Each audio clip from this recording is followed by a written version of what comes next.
¿Qué tal? ¿Cómo están, amigos y amigas de esta comunidad? Como siempre, un gusto, como siempre, un placer que nos acompañen. Seguimos analizando, seguimos discutiendo, por supuesto, desde diferentes trincheras, desde diferentes aristas, el tema de la Universidad Nacional Autónoma de México.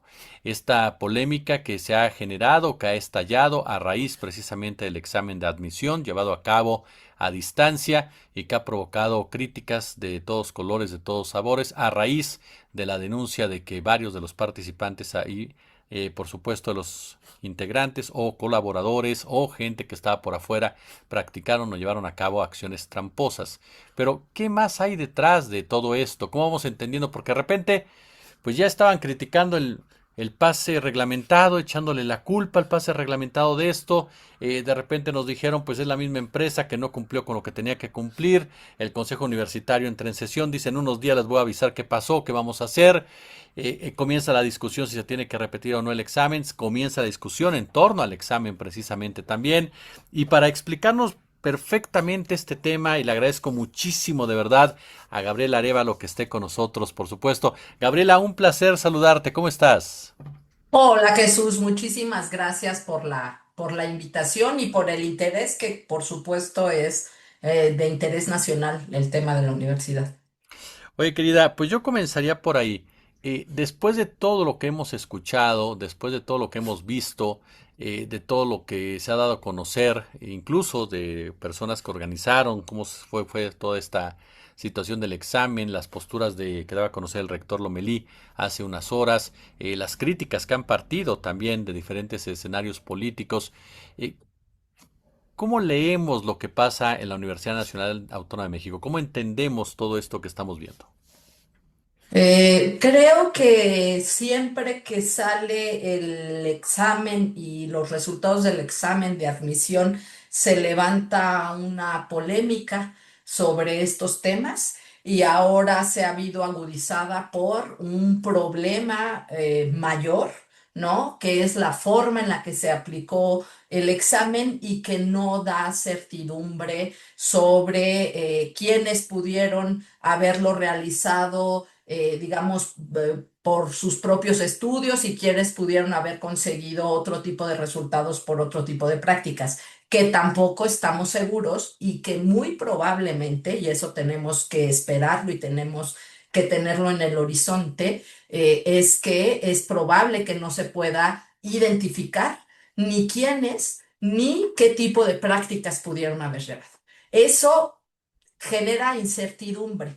Pero el tema es que tenemos dos tipos de problemas, los que atañen específicamente a la universidad y que tienen que ver con que la admisión se haga vía un examen que no garantiza igualdad de condiciones. Sabemos que el examen al final discrimina por quienes tienen acceso a tomar cursos, quienes han estado en escuelas privadas, etcétera. Es decir, ya el examen por sí mismo no garantiza una igualdad de condiciones. Este problema se ve agudizado por la implementación de hacerlo en línea que discrimina todavía más de quienes tienen acceso a Internet, a computador, etcétera. Y un problema que no es menor, que es haber contratado una empresa, porque estas cuestiones, cuando no están suficientemente justificadas, son al fin y al cabo derivar dinero público a privados y eso tendría que cuestionarse fuertemente a la universidad. Pero este conjunto de problemas que además la universidad misma fue añadiendo porque aún viendo que había un resultado anormal, dio una lista de personas admitidas y eso hace más complejo el problema porque van a venir gente que se ampare porque ya se había publicado que estaba aceptada en caso de que se decida repetir. Tenemos que esperar cuáles son los resultados de este examen. Todo ese conjunto de cuestiones atañen a la universidad, a problemas internos de la universidad, de por qué no somos capaces de crear nuestros propios mecanismos, por qué no hemos tratado de ver otros mecanismos para la admisión en la universidad, etcétera. Luego se juntan aquí una serie de problemas que no atañen o que no puede resolver la universidad por sí sola y que tienen que ver con la cobertura en educación superior o en media superior, ¿no? Se dice mucho en medios que la UNAM rechazó a más de 100,000 estudiantes como si fuera solamente la universidad y como si la universidad tuviera la capacidad de atender y recibir a todos los que solicitan. Y eso nos habla de problemas de cobertura en todo el sistema de educación superior y que la UNAM no puede resolver por sí sola. Tenemos desde hace tiempo y se ha tratado de atender en diferentes sexenios. Recordemos en el sexenio de Felipe Calderón, que creó las universidades tecnológicas, que por supuesto no resolvieron el problema porque además era una salida que no necesariamente interesaba a los jóvenes. Eh, y ahora, desde el sexenio de Andrés Manuel, primero con la creación de las universidades del bienestar y Claudia Sheinbaum ahora con las universidades Rosario Castellanos. ¿Cuál es el problema?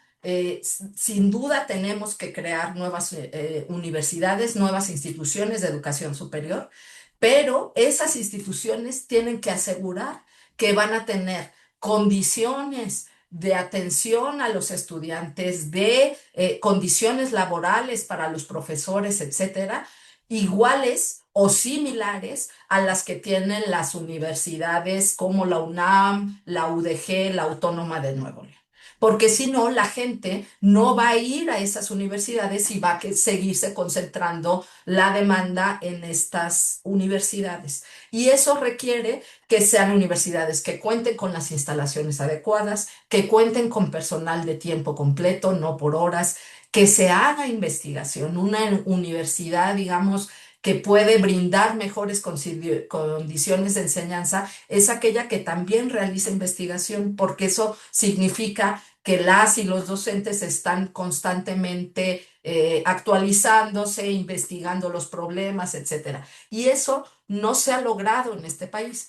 ¿Qué es lo que vemos? Que mucha gente que está en contra de la universidad pública aprovecha esos momentos para lanzar acusaciones de la UNAM no sirve o el pase reglamentado en realidad le da ventaja a otros, el mismo examen le da ventaja. O sea, no van en contra del examen porque creen en la meritocracia, ¿no? Y en cambio van en contra de jóvenes que se desempeñaron bien en la universidad y demás, y que en realidad el Estado tendría que garantizarles un lugar a todos los estudiantes que quisieran en las instituciones de educación superior. Yo creo que tenemos que ser muy cuidadosos de no dejar que esas críticas que van en contra de las instituciones públicas y de la universidad pública se cuelen en las críticas muy válidas a lo que ha sucedido con el examen. ¿Qué es lo que pasa también? Y con esto cierro, que la respuesta de las autoridades en la UNAM justamente dan pie a que estas críticas se cuelen porque no dan información oportuna, porque no esclarecen dónde están los problemas, porque son opacos sobre qué es lo que ha sucedido. Nos dijeron la semana pasada que se había formado una comisión y cuando regresamos a actividades nos enteramos que recién la comisión empezó a trabajar este lunes. Es decir, todo eso ayuda también o abre puertas para que estas otras críticas se cuelen. Oye, ese punto que mencionas, el tema del examen como tal, porque muchos ha discutido, hay que regresar entonces a lo presencial, pero como bien nos señalas, el examen mismo en un momento dado pues no alcanza a responder a la misma demanda. Así es, o sea, el examen, podemos volver a lo presencial, tampoco hay que decir que tenemos que desechar las cuestiones de la tecnología, en todo caso tendríamos que ver en qué momento sí nos sirve, con qué verificaciones humanas. Eso se ha dicho miles de veces sobre inteligencia artificial, que no se puede dejar las decisiones a eso, sino que siempre tiene que haber la verificación humana, que esto es lo que parece que sucedió. No solamente por verificación humana me estoy refiriendo al momento del examen, sino la verificación humana que tendría que haber visto cuáles eran los resultados que ese examen arrojaba. Y aquí hay un error de quien dijo, públicalos porque a lo mejor no pasa nada o qué fue lo que sucedió. pero el examen mismo de admisión ya es un problema de ponerle trabas, embudos y demás a la cuestión de la demanda y de dejar fuera de los estudios superiores o medios superiores a gente a la que le tendrías que garantizar ese derecho porque es un derecho.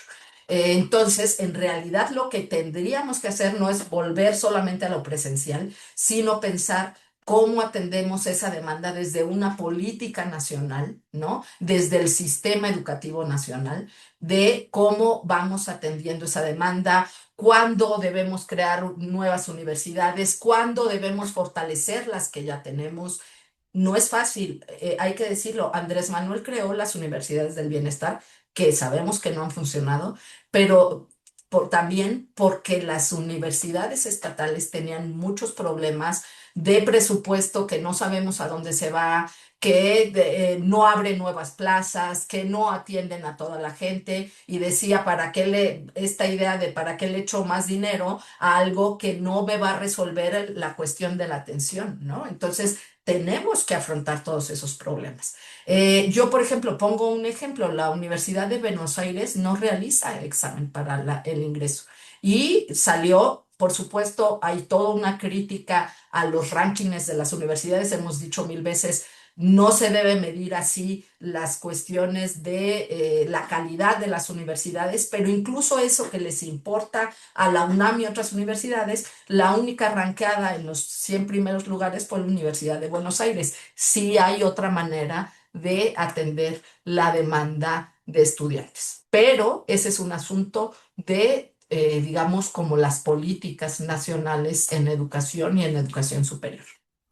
Oye, cuando hablamos del UNAM, por supuesto hablamos de la universidad de este país, no hablamos de cualquier cosa, y que tiene una representación como país, incluso, y que nos dan muchos aspectos, identidad, incluso en varios puntos. Esta campaña que hay de repente de, como bien dices, de satanizar la hora, de decir la UNAM ya no sirve, está quemada, los estudiantes que están ahí vean, todos entran por trampa, porque hay que dejar en claro que quienes hicieron el examen de admisión no han entrado. O sea, se está criticando a los que ya están y que ellos entraron en Ujú. otras condiciones completamente. Ya nos decías siempre esa intención de afectar a la UNAM. ¿Tú ves caballos de Troya dentro de la UNAM que juegan también a favor de ese tipo de circunstancias? ¿O crees que parte solamente de intereses de afuera? Yo creo que más que dentro de la UNAM gente que haga ese tipo de críticas, es que las decisiones o cierta forma de organización de la UNAM no ayudan para hacer la defensa que deberíamos hacer de la universidad pública, ¿no? Todas las críticas que nos hacen sobre cómo se ejerce y cuánto se va del presupuesto a los pagos de los altos funcionarios tienen razón, y desde ahí es difícil defenderla. Toda la deuda que tiene la universidad con los profesores y profesoras de asignatura no ayuda a hacer la defensa de la universidad, porque estamos en falta en eso.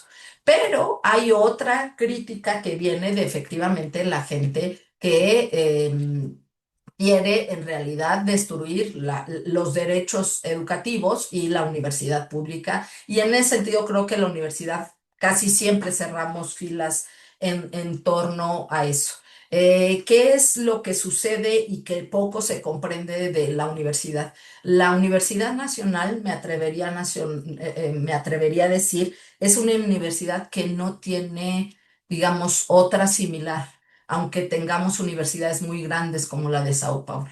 La Universidad Nacional es una derivada, aunque su inicio fue antes de la Revolución. El proyecto ya llevado a cabo fue después de la Revolución, en donde era uno de los pilares como un proyecto cultural de la Revolución Mexicana. Y eso le hizo que tuviera características que no tienen otras. Hay errores, por ejemplo, malintencionados, en donde dividen el presupuesto de la UNAM entre el número de estudiantes y dicen, miren nomás qué carísimo nos sale.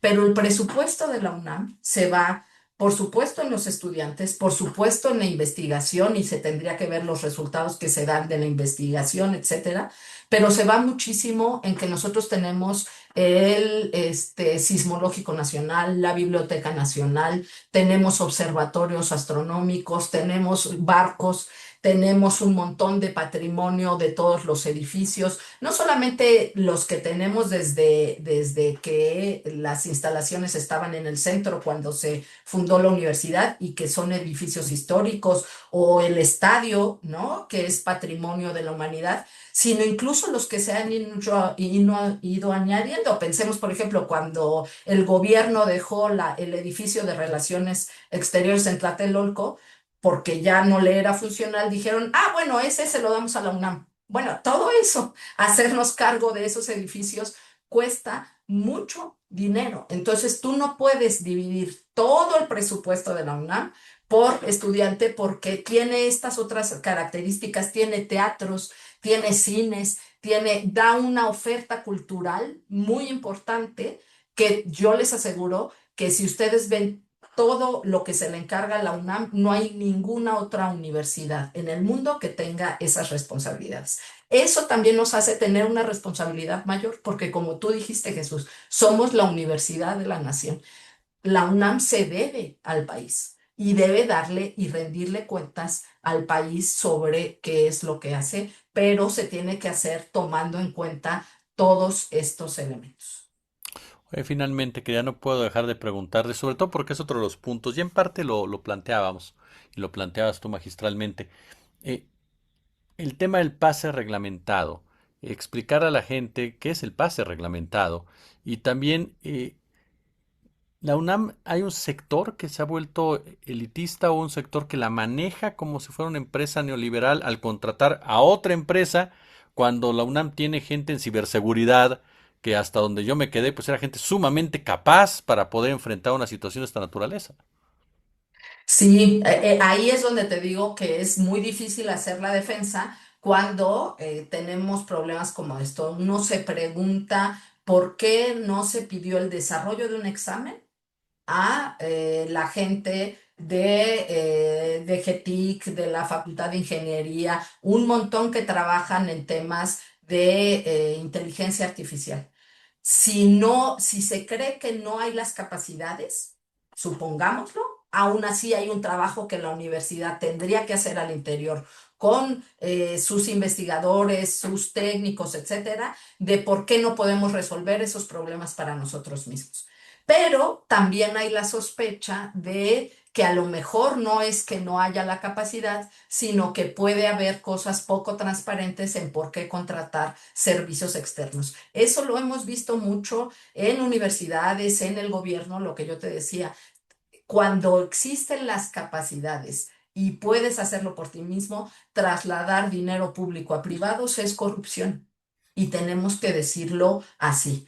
En la UNAM también, y ahí a propósito de lo que decías del caballo de Troya, también hay gente que está en contra del pase reglamentado, pero el pase reglamentado no es como se dice, digamos, como un privilegio, etcétera. Son chicos que han hecho el examen en prepa, niñitos de 15 años, de 14 años, de 16 años, niñitos haciendo un examen, ¿no? O sea, imagínense, eso yo creo que no existe, o si existe, existe en muy pocos países, ¿no? Niños teniendo que hacer, niñas y niños, un examen y que además en sus estudios lograron promedios muy altos. Antes, hace muchos años, hace muchas décadas, había el pase automático cuando la demanda no era tanta, ¿no? Eso hace mucho tiempo, hace por lo menos 20 años, si no es que más, que ya no existe, ¿no? Tienen que cumplir con un promedio que lo pone a la carrera. Las carreras más demandadas ponen los promedios más altos y si no lo cumplen, hacen o escogen otra opción o si quieren entrar de todas maneras a esa opción, hacen el examen como todos. Es decir, no hay tal privilegio. Pero lo que tenemos que entender es que más allá de regatearle derechos a otros, el derecho a educación superior, lo que tenemos que ver es cómo lo ampliamos. Y en cómo lo ampliamos, no puede ser solamente la UNAM la que diga yo voy a recibir a los ciento y tantos mil, porque eso es imposible en instalaciones, en personal, etcétera. Totalmente. Gabriel Arévalo, siempre de verdad es un placer platicar contigo, escucharte y aprender de ti, sobre todo en estos temas que requieren un punto de vista como el tuyo. Muchísimas gracias, Gaby, por estar con nosotros. Muchísimas gracias, Jesús, y un saludo a toda tu audiencia.